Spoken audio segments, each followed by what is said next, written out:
Ao longo da história, existiram muitos ditadores cruéis e terríveis. Mas poucos foram tão insanos como Muammar Gaddafi. Este cachorro louco do Oriente Médio tem como objetivo uma revolução mundial. Ele é um louco, sabe? Ele é pirado. Mas por mais de 40 anos, o governante líbio aterrorizou, torturou e atormentou o mundo, cometendo um ato horrendo após o outro. Ele era mau de verdade e psicótico, ao ponto do governo americano considerá-lo o homem mais perigoso do mundo. Esta é a história do ditador que governou por mais tempo no Oriente Médio. De suas origens como um jovem idealista e revolucionário, às suas ações insanas em seu país e no exterior. E de como seu delírio de grandeza acabou levando à sua queda.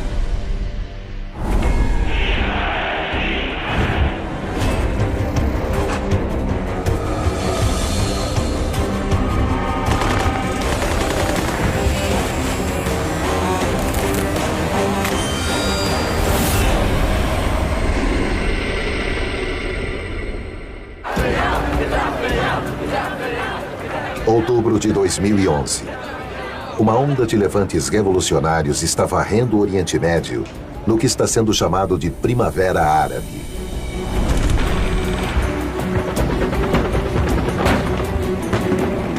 Na Líbia, um ditador de 69 anos, o coronel Muammar Gaddafi, foge para se salvar. 2 meses antes, rebeldes apoiados pela OTAN o forçaram a abandonar sua capital, Trípoli. Gaddafi foge para Sirte porque ele nasceu lá e acha que ele vai ser protegido pelos clãs e tribos leais. E pouco a pouco esses rebeldes estavam vencendo. E estavam vencendo usando picapes e armas de mão. Após capturarem a última fortaleza de Gaddafi, os rebeldes se aproximam de seu alvo principal, o próprio ditador. Tem jatos franceses sobrevoando a região. É um cenário muito caótico.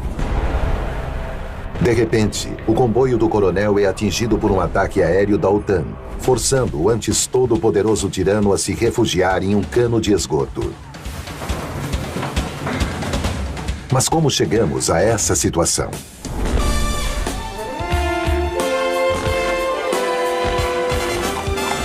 Em 1969, a Líbia é um país cheio de dinheiro do petróleo.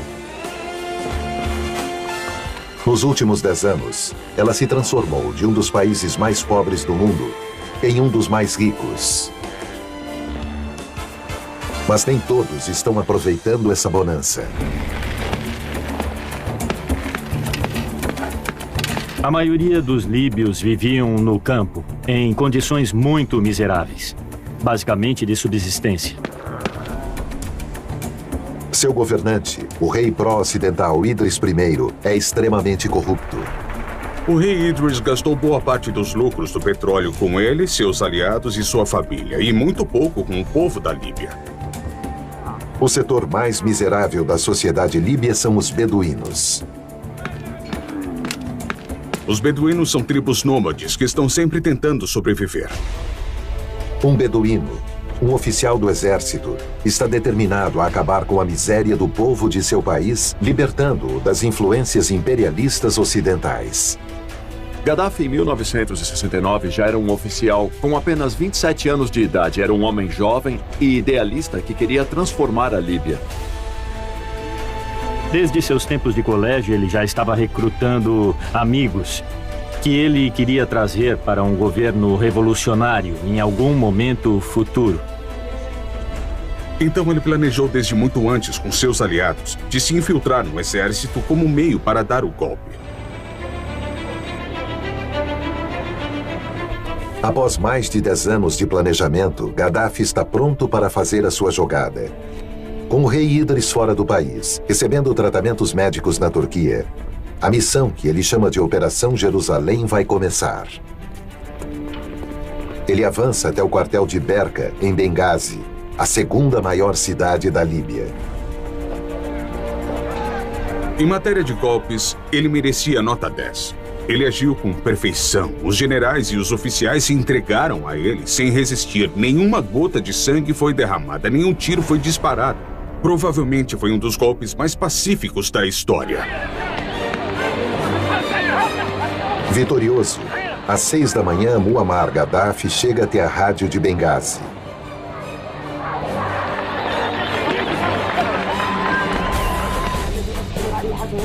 Pela primeira vez, ele fala ao povo líbio. A partir de agora, a Líbia será livre sob o nome de República Árabe da Líbia. Irmãos livres em uma sociedade na qual, com a graça de Deus, hastearemos as bandeiras da irmandade e da igualdade. A população tomou as ruas eufórica, celebrando por terem esse novo governo de um homem do povo. A euforia tomou conta de toda a Líbia. Junto de seus aliados, ele proclama a criação de um Conselho do Comando Revolucionário. Gaddafi é o seu presidente, o que torna o jovem de 27 anos o homem mais poderoso da Líbia. Para o povo líbio, o novo líder parece trazer mudanças positivas. Ele é progressista e diz querer modernizar o país com sua revolução socialista Al-Fatah. Novas políticas radicais ditam que as riquezas do petróleo do país sejam usadas para ajudar aos pobres. Ele construiu estradas, escolas, aumentou a expectativa de vida do povo. Gaddafi construiu complexos habitacionais, apartamentos populares. E ele fazia questão de dizer para as pessoas: estas são as suas casas. A qualidade de vida na Líbia, por um período, chegou a ser mais alta do que em alguns países, como o Brasil ou a Rússia soviética. Isso é parte do plano do jovem coronel Gaddafi de se tornar um grande líder árabe. Assim como seu herói de infância, o carismático presidente egípcio Gamal Abdel Nasser. Gaddafi vê Nasser como uma figura paterna ideológica. Abdel Nasser era o grande herói de Gaddafi. Abdel Nasser foi o primeiro revolucionário do pan-arabismo. E Gaddafi começou a ouvi-lo no rádio quando ainda estava no ensino médio. E Gaddafi imediatamente se identificou com Nasser, ao ponto de que Nasser se tornou seu ídolo, literalmente. Ele memorizou todos os seus discursos. Ele era conhecido na escola por ficar recitando os discursos de Nasser palavra por palavra. Ele era obcecado por aquele homem. Ele enfatizava a liberdade, o socialismo e a unidade, que são exatamente os mesmos temas que Nasser tinha defendido no começo da Revolução Egípcia. E, por liberdade, ele queria dizer independência dentro da Líbia, das potências estrangeiras e da dominação estrangeira, exemplificada em particular pelas bases na Líbia do Reino Unido e dos Estados Unidos. Para fora da Líbia, ele queria dizer liberdade para se associar com o mundo árabe, de uma perspectiva do nacionalismo árabe. A unidade também era um tema dominante e a unidade ia no sentido de formar não só acordos verbais e informais com as nações árabes, mas de pôr em prática a unidade árabe, como Nasser vinha defendendo. O terceiro tema que ele propunha era o socialismo. E com o socialismo ele queria dizer pegar as riquezas da Líbia e distribuí-las de um jeito mais justo entre o povo da Líbia. E isso é diferente do comunismo, que ele não defendia, porque o via como um sistema ateu. E ele era muito muçulmano, um muçulmano devoto, e ele fez do islamismo uma parte da sua revolução. Com seu sucesso em expulsar as influências ocidentais no Egito, suas reformas profundas e políticas modernizadoras, Nasser é amplamente visto como líder do mundo árabe.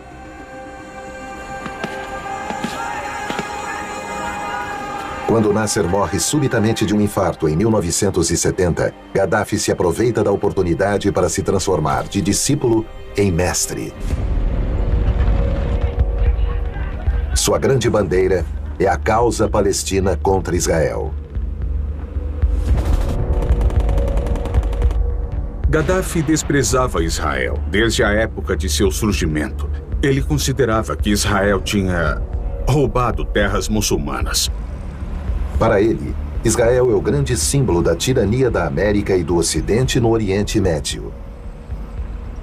Ele via Israel como um tipo de projeto neocolonial que estava sendo imposto no mundo árabe. Era uma coisa que feria a dignidade dos árabes e criava uma cunha no coração do Oriente Médio.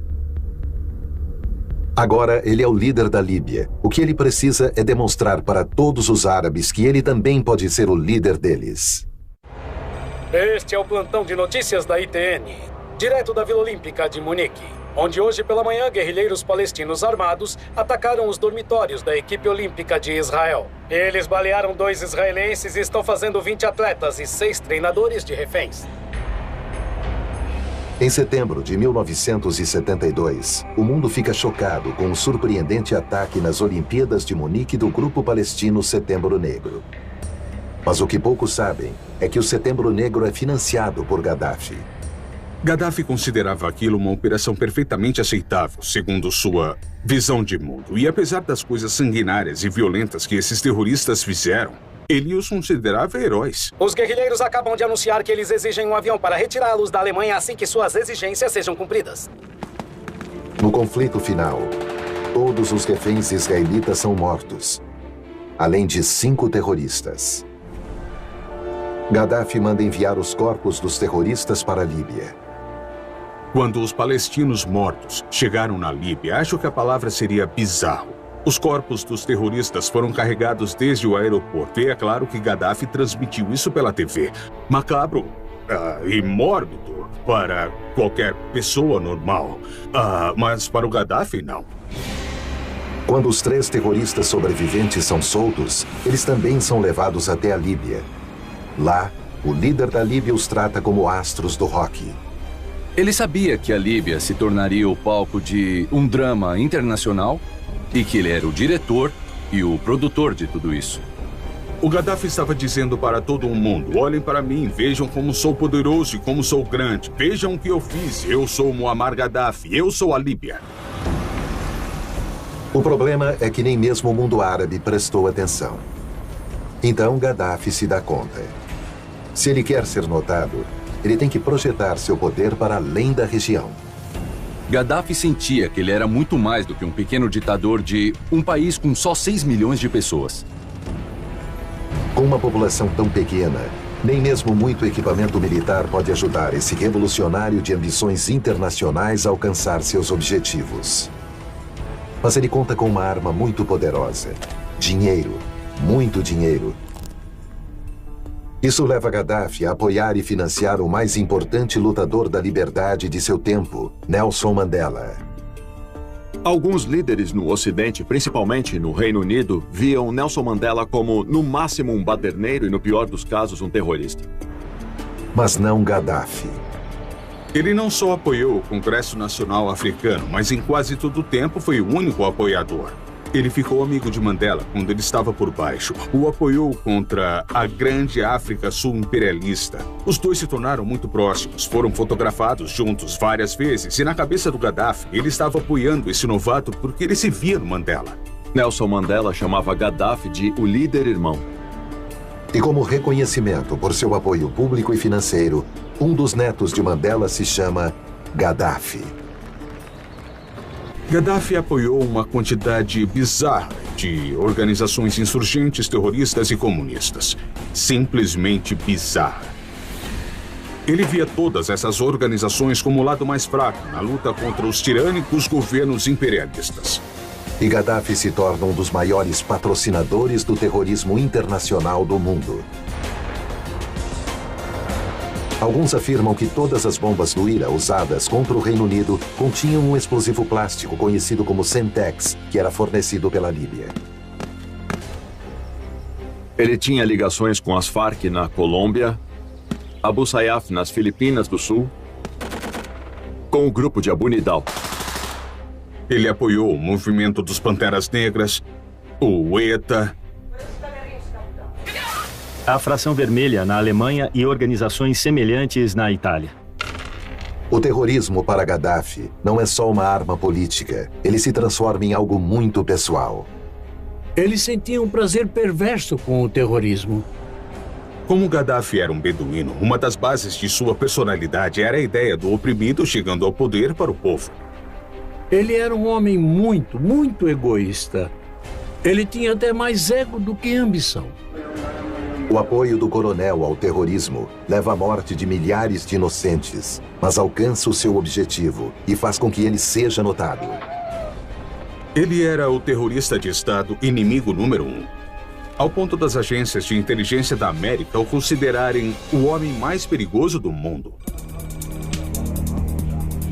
6 anos após assumir o poder, o amplo apoio do ditador líbio a vários grupos terroristas começa a provocar dissensões internas.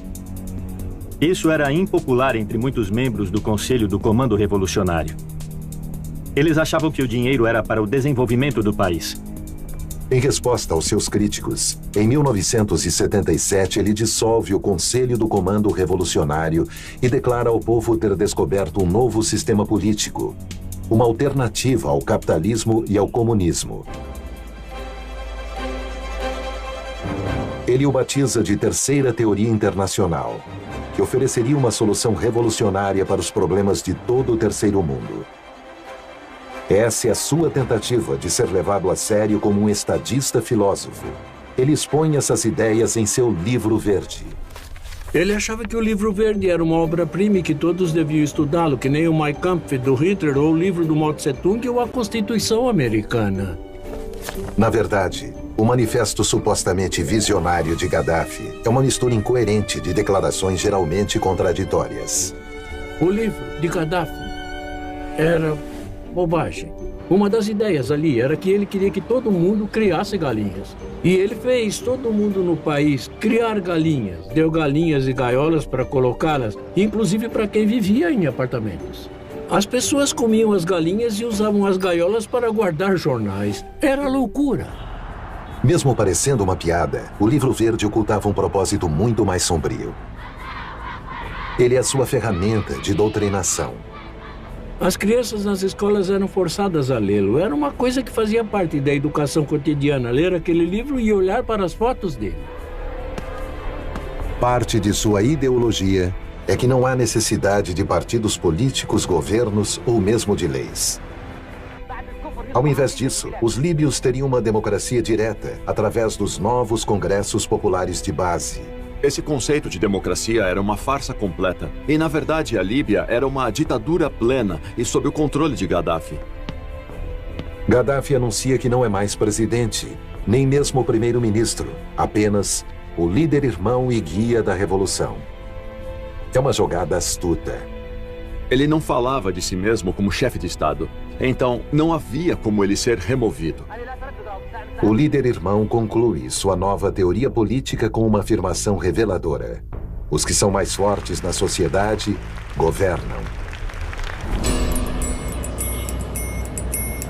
Em seu caso, sua força vem de sua grande e truculenta polícia secreta. As pessoas nunca sabiam de verdade quem é que estava espionando quem.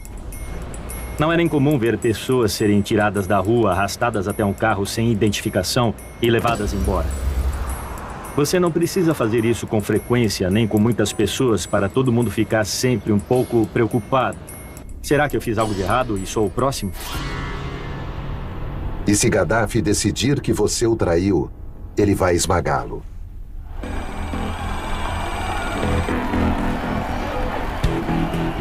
Estas são imagens reais, transmitidas na televisão estatal da Líbia em 1984. Centenas de estudantes, alguns de até 6 anos de idade, estão reunidos no estádio de basquete de Benghazi. Juízes aparecem e anunciam que estão levando Sadek Choueidi, de 30 anos, a julgamento. Meu nome é Sadiq Hamed Choueidi. Sadek Choueidi era um jovem que estava estudando engenharia nos Estados Unidos. Quando ele voltou para a Líbia, Gaddafi o acusou de ser parte de um plano em Trípoli para derrubar o regime no começo de 1984. Este foi um julgamento midiático no maior sentido do termo e com um grande público. Eu me juntei aos cães de rua dos Estados Unidos. Sadek é forçado a confessar, apesar de sua inocência, e rapidamente é condenado. O acusado confessou praticar atos terroristas. Ele merece a pena de morte. Morte por enforcamento. É simplesmente perverso como isso é feito na frente de várias crianças. Mas há uma reviravolta inesperada nesse evento terrível. O pescoço de Sadek não quebra imediatamente na forca. Uma jovem mulher na arquibancada vê uma oportunidade. Ela vai até o corpo e puxa as pernas de Shuade para baixo, de um jeito muito brutal. Milhões observam enquanto ela mata Sadek e se torna conhecida em toda a Líbia como Huda, a carrasca. E Gaddafi faz com que ela se torne uma das mais ricas e poderosas mulheres do país. Um exemplo para todos os líbios das recompensas da lealdade ao líder irmão. Mas execuções públicas dentro da Líbia não são o bastante. Ele vai perseguir todos os líbios que se opuserem a ele, onde quer que eles se escondam. Os serviços de inteligência de Gaddafi estão em todo o mundo. Então, Gaddafi podia te alcançar no Cairo, em Londres, em Paris. Gaddafi tinha meios de alcançar os dissidentes. Ele chama seus oponentes exilados de cães de rua e os caça com selvageria nas ruas da Europa. Ele queria que os assassinatos fossem públicos. Isso era parte do método dele.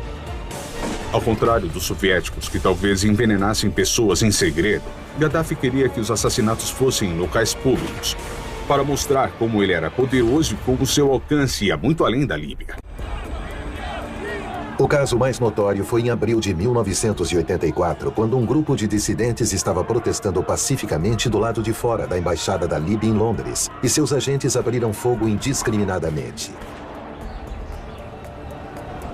Uma policial que estava próxima dos manifestantes foi atingida no estômago. Uma policial de 25 anos, Yvonne Fletcher, é baleada fatalmente, assassinada em plena luz do dia. Como um método para chamar a atenção do mundo, isso funciona. O Reino Unido corta relações diplomáticas com a Líbia. Mas Gaddafi não se importa. Ele já encontrou um palco ainda maior onde aparecer. De todos os ditadores modernos, Gaddafi era o que mais queria atenção. Ele passa de períodos de lucidez para outros de instabilidade completa. Ele está ficando fora de controle.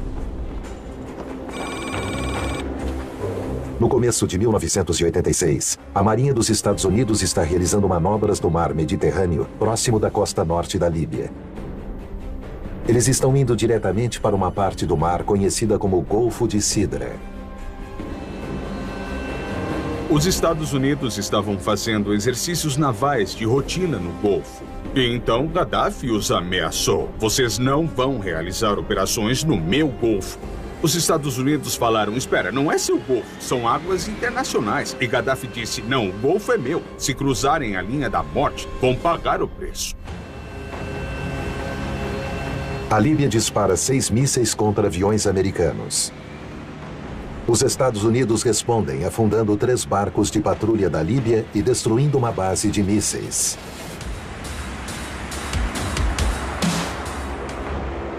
Agora, Gaddafi aumenta o tom e declara que está em um período de guerra. E ele pretende lutar uma guerra suja. Suas ações vão colocá-lo numa rota de colisão com os Estados Unidos e farão dele o inimigo público número 1.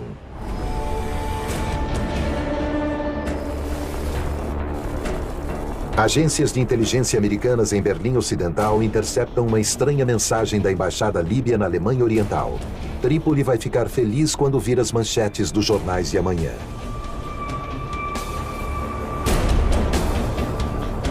Poucas horas depois, uma mulher entra em uma casa noturna em Berlim Ocidental.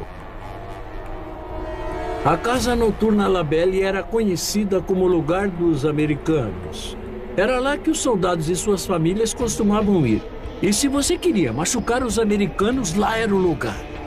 Nessa noite, como em outras, a pista de dança está repleta de soldados americanos.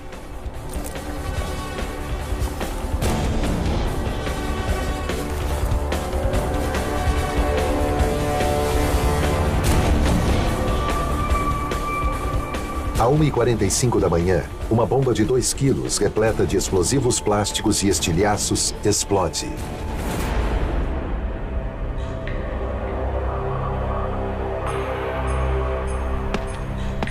3 pessoas, entre elas 2 soldados americanos, são mortas. Outras 229 ficam feridas, muitas sofrendo lesões permanentes. Foi uma cena horrível. Ela chocou os Estados Unidos, é claro. Ela foi um dos primeiros ataques diretos em que tropas americanas foram mortas em uma explosão assim. Isso foi um choque e uma indignação. Um tempo depois, em Berlim, os agentes americanos interceptam outra mensagem destinada à Líbia. À 1h30 dessa manhã, uma missão bem-sucedida foi realizada sem deixar nenhum rastro de nossa autoria. Na época já estava claro quem tinha feito isso e as mensagens interceptadas confirmaram, com os agentes comemorando que tinha sido a Líbia. Washington não tem dúvidas. Gaddafi se tornou o inimigo público número 1 dos Estados Unidos. Este cachorro louco do Oriente Médio tem como objetivo uma revolução mundial. 10 dias depois, o presidente Reagan ordena a Operação El Dorado Canyon.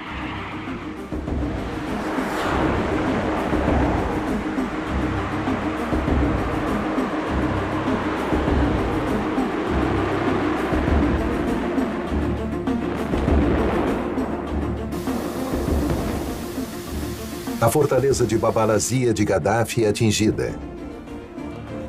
Mas apesar de sua casa destruída, Gaddafi escapa ileso. Mas ele afirma que nem toda a sua família teve tanta sorte. Gaddafi veio a público com uma declaração de que tinham matado Hannah, sua filha adotiva. Ele tentou usar isso como um jeito de se apresentar como alguém que estava sob o ataque do grande Satã dos Estados Unidos, e isso como um jeito de aumentar o apoio popular de si mesmo e do regime. E ele ataca o Ocidente. Seu governo é um governo terrorista. Reagan é o maior terrorista do mundo. Vocês estão longe de serem civilizados. Nossa nação é mais civilizada. Mas nem tudo é o que parece. No fim, era tudo uma armação. A filha dele não tinha sido morta. Mas a verdade não vai impedir Gaddafi de se vingar contra os americanos. Imediatamente depois do ataque, dava para ver que ele tinha ficado mentalmente afetado pelo ataque.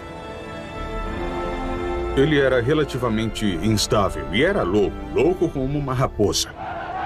Você não podia fazer isso com Muammar Gaddafi, o grande, o líder irmão. Quem quer que fizesse isso ia ter que ser colocado de volta no seu lugar.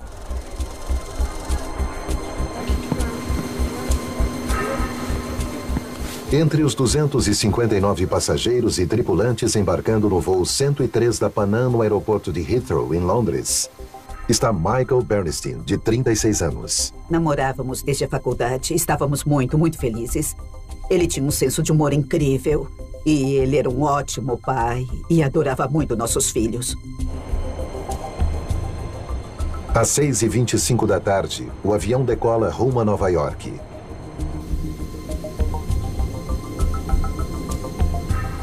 Às 7h03 da tarde, o voo 103 da Pan Am está 31 mil pés acima de Lockerbie, na Escócia.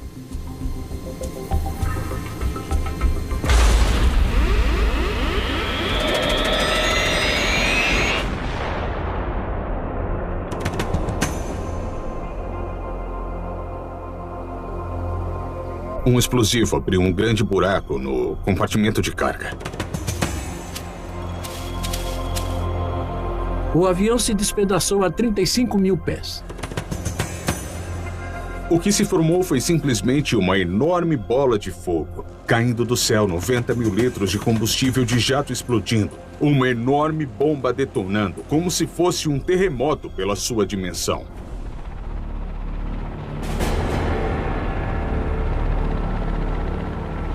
Ela destruiu cerca de uma dezena de casas. Algumas pessoas nessas casas foram incineradas e nunca mais foram encontradas. 270 pessoas morrem no desastre de Lockerbie, entre elas o marido de Stephanie, Michael. Foi só quando eu estava no meu porão, na bicicleta ergométrica, assistindo o noticiário, que eu vi uma notícia sobre um avião que tinha caído na Escócia. E eu tive aquela famosa sensação ruim na boca do estômago de saber que podia ter sido o avião dele. Meu filho desceu as escadas primeiro e ele mal tinha 4 anos, então crianças de 4 anos não entendem o conceito de que a morte é irreversível. E então, quando minha filha desceu as escadas, ela parecia que tinha tomado um soco no estômago, porque é claro que com 7 anos e meio ela já entendia o que isso significava. Foi a coisa mais difícil que eu tive que fazer na minha vida.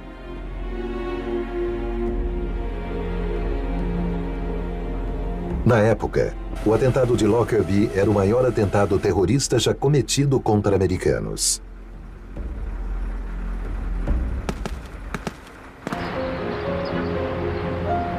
Na Líbia, Gaddafi nega ter qualquer ligação com o atentado. Naquela época, quase todo mundo achava que tinha sido o Irã. Nós só achamos que tinha sido a Líbia bem depois.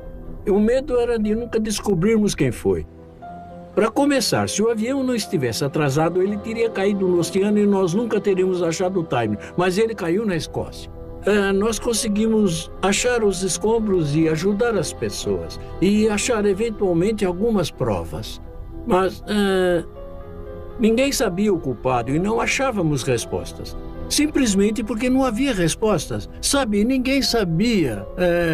Foram 19 países diferentes envolvidos nessa investigação. Porque havia 19 nacionalidades diferentes naquele avião. Naquela época foi a maior investigação da história do FBI. Eles acharam um pequeno circuito eletrônico com um interruptor que estava preso no metal e que era parte dos indícios, e começaram a rastreá-lo e a reconstruí-lo. Eles identificaram esse circuito como sendo o mesmo dispositivo detonador que um agente da Líbia tinha usado antes para detonar uma bomba de Semtex em um ataque fracassado. Era o mesmo tipo de circuito. Também descobriram que ele veio de uma remessa desse mesmo circuito e da qual tinham sido vendidos para o exército da Líbia. Então tinham certeza que tinha vindo da Líbia. Apesar de negarem, uma investigação de quase 4 anos revelou que 2 agentes líbios plantaram a bomba a bordo do avião. Isso mudou tudo para a CIA e para os Estados Unidos. Tínhamos achado um inimigo que podia fazer esse tipo de coisa e realizar esse tipo de plano sofisticado sem ser descoberto. Em resposta, as Nações Unidas impõem duras sanções à Líbia. Gaddafi se tornou quase um pária internacional. Isso não caiu bem para ele, porque ele sempre tinha visto a Líbia como um palco pequeno demais para si. Então isso foi duro demais de engolir para ele. A resposta do ditador líbio a esse isolamento é se afundar ainda mais em sua crueldade e sede de vingança. Seus métodos vão se tornar ainda mais insanos. Um exemplo disso é o tratamento dado ao seu antigo ministro do exterior. Mansur Rashid El-Kikia fugiu da Líbia em 1980. Por 13 anos, Gaddafi aguarda pacientemente. Em dezembro de 1993, El-Kikia chega ao Cairo, Egito, para uma reunião da Organização Árabe de Direitos Humanos que ele ajudou a fundar. Ter um dos seus, em que você confiou, se voltar contra você, fazer declarações públicas fortes e organizar pessoas contra você no exterior, era simplesmente inaceitável na cabeça de Gaddafi e ele achava que tinha que dar um jeito em El-Kikia. Os agentes de Gaddafi estão esperando por ele.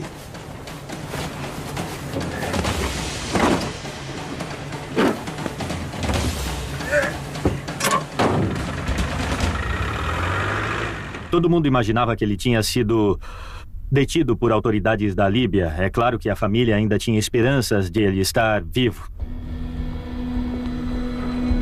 Na verdade, só uma pessoa o viu novamente. Essa pessoa é Muammar Gaddafi. E ele o mantém em seu congelador. Um homem muito mau. O fato de você gostar de matar seus inimigos pessoalmente e guardar as cabeças deles no refrigerador para olhá-las quando quiser Isso é de uma maldade que é difícil de imaginar. Isolado e marginalizado no cenário internacional, o homem que quer que o planeta inteiro conheça o seu nome e o tema, afunda mais em sua loucura e cria títulos ainda mais absurdos para agradar seu ego. Imã de todos os muçulmanos, decano dos governantes árabes, rei dos reis da África. Sua necessidade de atenção e megalomania começam a afetar até a sua aparência.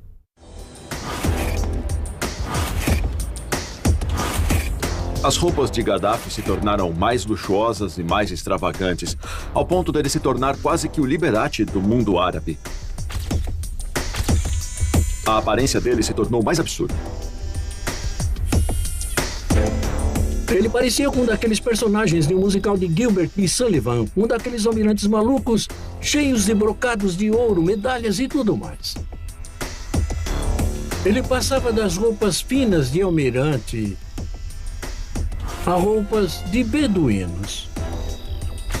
Algumas vezes ele até vestia algo que parecia um saco de lixo marrom. Ele trocava de roupa várias vezes por dia. Quando perguntavam sobre isso, ele respondia: bom, eu dito a moda no meu país. O que eu vestir se torna uma moda entre o povo. E ele acreditava que suas roupas berrantes e espalhafatosas eram o que o povo queria. Os árabes estavam começando a ficar um pouco envergonhados dele. Eles ficaram cansados dele e ele decidiu: tudo bem, eu não sou um árabe mesmo, eu sou um africano. Uma das características únicas de Gaddafi é que ele tinha tendências histriônicas. Isso se chama transtorno de personalidade histriônica. Essas pessoas adoram o drama, adoram estar sempre bonitas e atraindo muitas atenções. E ele era um caso extremo disso. Parecia que Gaddafi sempre representava um papel para que as pessoas falassem dele. Sua vaidade extrema não se limitava apenas ao seu guarda-roupa. Gaddafi queria uma cirurgia plástica porque era um homem muito vaidoso. Sua imagem era a imagem da Líbia. Outdoors dele estavam em todo o país, em todas as cidades da Líbia. Gaddafi queria se manter jovem, ele queria preservar a sua aparência. Ao longo dos anos, o ditador líbio supostamente faz cirurgias plásticas diversas vezes. Na visão dele, ele era bonitão. Para esse aspirante à superpotência, títulos grandiosos e um rosto jovem e bonito não são o bastante. Nero teve sua guarda pretoriana. Hitler tinha as SS. Gaddafi vai superar todos eles. Ele vai ser o primeiro na história a ter uma guarda composta totalmente por mulheres. No estilo clássico de Gaddafi, ele estabelece alguns pré-requisitos bizarros para a entrada em sua guarda amazônica. Para entrar na guarda amazônica, você precisava ser alta, você tinha que ter o cabelo longo, precisava ser bonita e tinha que ser uma garota que você notaria imediatamente, que ele notaria imediatamente. Isso é muito importante. Logo, ele começa a viajar para toda parte com a sua falange de guardas amazônicas para a alegria da mídia internacional. Ele sabia perfeitamente que isso iria chamar a atenção. Publicamente, Gaddafi é um grande defensor das mulheres. Ele é o cara que luta de verdade pela liberdade delas. Ele quer libertar a mulher árabe. Mas a realidade privada não podia ser mais diferente.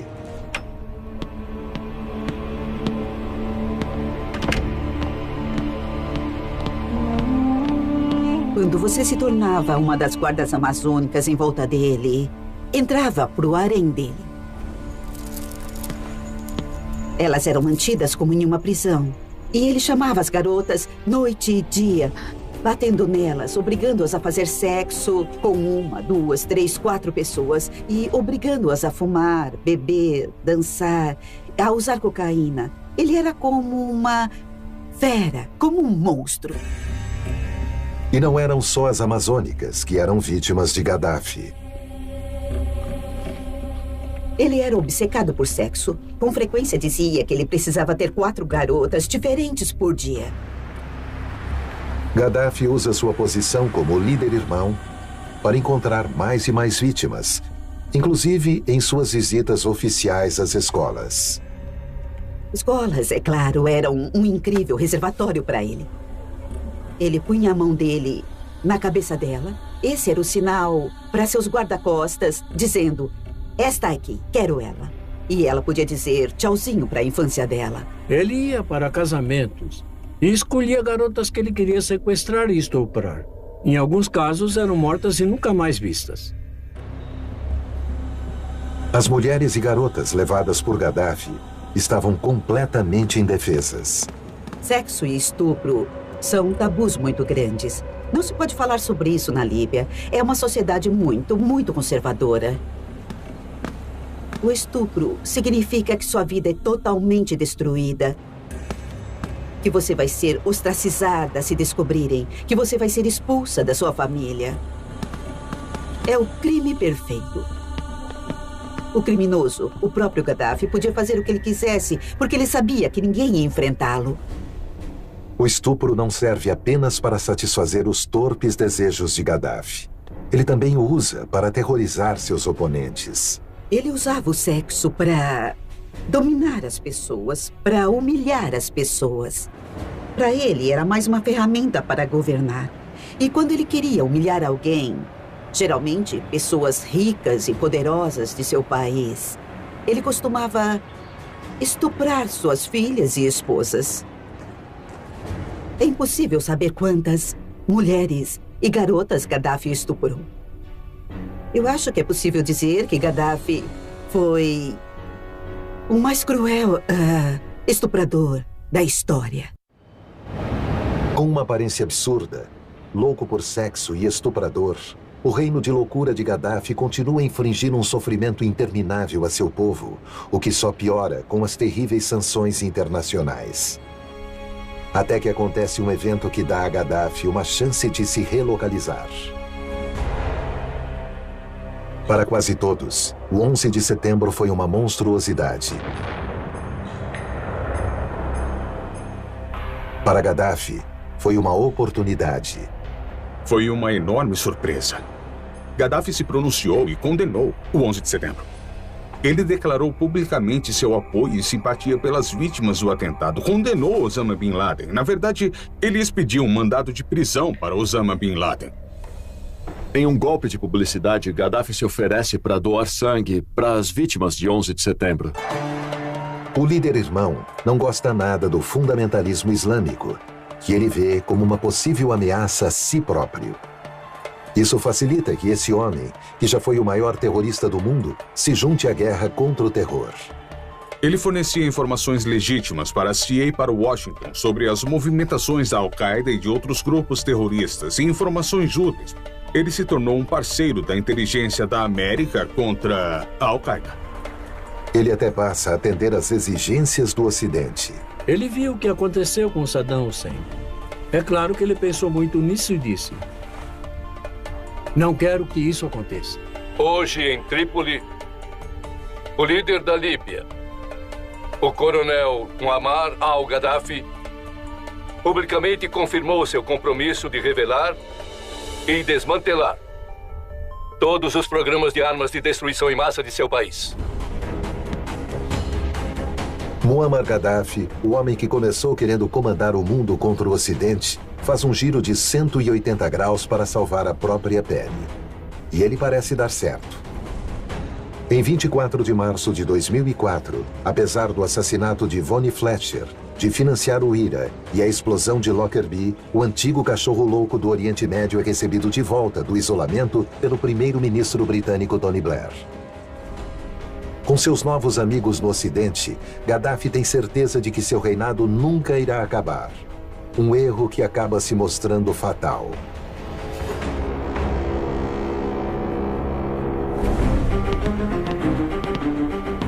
Em setembro de 2009, após tentar por 4 décadas, parece que os sonhos de Muammar Gaddafi de se tornar um estadista internacional estão se realizando. Apesar dos anos de assassinato, tortura e estupros sistemáticos para manter seu regime tirânico, o ditador líbio é saudado pelos líderes mundiais. Ele era tão vigarista que achou que tinha enganado a todos. Achou que todos nós agora íamos apoiá-lo em qualquer coisa que quisesse fazer, que dali por diante a gente gostava dele. Mas isso nunca aconteceu. Nós nunca confiamos nem um pouco nele. E então, no começo de 2011, uma onda de levantes revolucionários começou a se espalhar pelo mundo árabe. A Primavera Árabe. Em fevereiro, protestos pacíficos começaram na Líbia. A resposta dele foi: não, não, não. O povo da Líbia me adora. Todos me adoram. Isso é coisa da Al-Qaeda. Eles drogaram as pessoas. E ele disse: assim que as pessoas se livrarem do efeito das drogas, vão voltar ao normal, se dar conta que me amam e de que os Estados Unidos colocou alucinógenos no café delas. A essa altura, ele já estava totalmente fora da realidade. O líder irmão começa a apontar seu armamento pesado indiscriminadamente contra seu próprio povo. Gaddafi dizia: vou esmagá-los. Chamava todos de ratos e disse que ia ser um rio de sangue. Fez discursos mais e mais malucos quando, na verdade, devia ter se calado. Gaddafi imagina que seus novos amigos no Ocidente vão ignorar sua resposta cada vez mais brutal aos protestos. Chocada, a OTAN sai em apoio à oposição líbia. Eles impõem uma zona de exclusão aérea e fazem ataques aéreos contra as forças de Gaddafi. Gaddafi ficou furioso e ele fez diversas ameaças. Eu acho que a mais importante foi a de que, quando isso acabasse, ele ia fazer as pessoas na Europa pagarem pela intervenção da OTAN. É uma ameaça vazia, uma última demonstração de quão delirante ele se tornou.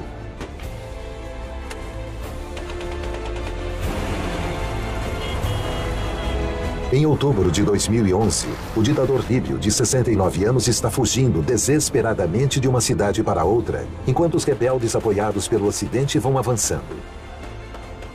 Gaddafi ia afundar com seu barco. Ele não tinha nenhuma intenção de abandonar a Líbia, não tinha nenhuma intenção de abandonar o poder. Quando os rebeldes tomam Trípoli, Gaddafi começa a fugir. E ele acaba indo para Sirte, que é a sua cidade natal. Dentro de 2 semanas, Gaddafi é forçado a fugir até lá.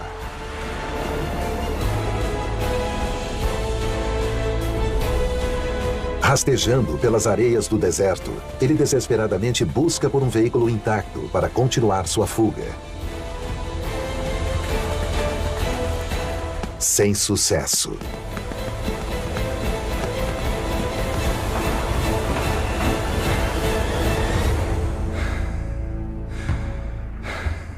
Alguns minutos depois, ele finalmente se reencontra com a realidade. Ele estava gritando com essas pessoas dizendo: como ousam fazer isso? Eu sou seu líder, o povo me ama. E um desses caras deu um tapa na cara dele e disse: calado, seu cão. Anos de opressão e ódio vêm à tona com tudo.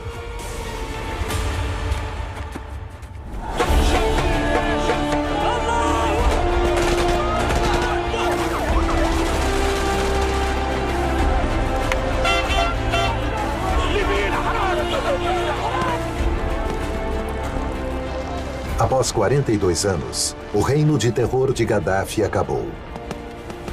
Eu acho que a metade do país foi até lá para ver ele morto naquele colchão sujo, para ter certeza de que ele morreu. Só queriam ter certeza de que estava acabado. Finalmente, a Líbia está livre. O momento de que uma de suas vítimas, Stephanie Bernstein, se lembra muito bem. Eu me lembro muito bem. Do dia em que Gaddafi foi morto, eu estava no telefone com minha filha. Então, começamos a chorar e eu disse: agora ele não pode mais machucar ninguém.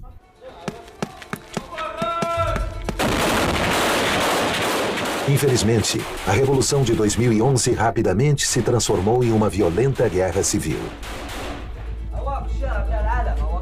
Muammar Gaddafi deixou uma Líbia tão dividida que o país ainda está lutando para se reerguer da sombra de seu mal.